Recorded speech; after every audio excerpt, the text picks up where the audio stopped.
Well, let's start once again with our top story in China. The country's top political advisory body, that's known as the National Committee of the Chinese People's Political Consultative Conference, gets underway this week. And of course, they will be convening as two major legislative bodies meeting in China. And this, of course, is something of importance for policymakers and others paying attention from Africa. Let's bring in Dr. Cliff Mboya. He is a China-Africa expert and PhD graduate from Fudan University in China for some analysis on the CPPCC. Cliff, thanks as always for joining us. Now, as China's top political bodies prepare to convene in Beijing, what can Africa expect? Well, these two sessions are really about China's development plans. One should be China's development plans for the next 1 year at least, and two, it will set actionable steps to achieve the policies and priorities for the next 5-year plan, which is the 14th 5-year plan for China, and these have implications for China. For Africa, due to the close relationships that we have with China. So Africa should expect a revision of some policies. For example, we expect the dual circulation policy to come into place and how it will be implemented. We expect an emphasis on the green belt, which relates to the Belt and Road Initiative that is big in Africa.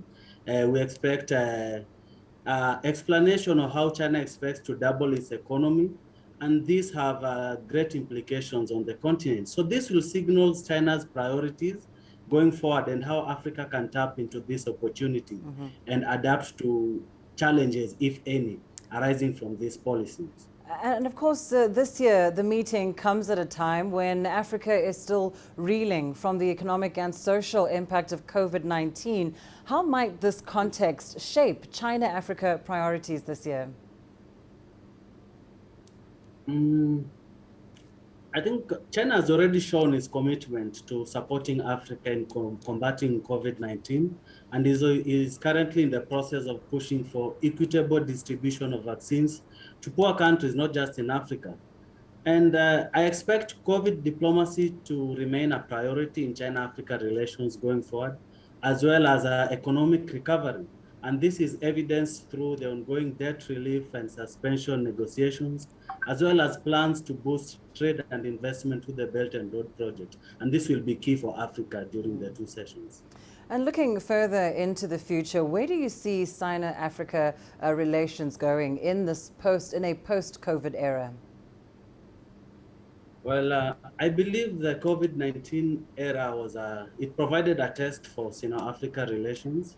And despite the initial challenges at the beginning of the pandemic, the two have shown solidarity and close cooperation that has surely elevated the relationship to even greater levels.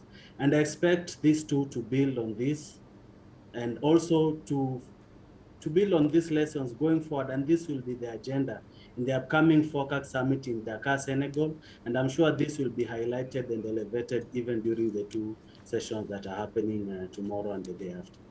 Thank you so much, Dr. Cliff Mboya, China-Africa expert and PhD graduate from Fudan University in China.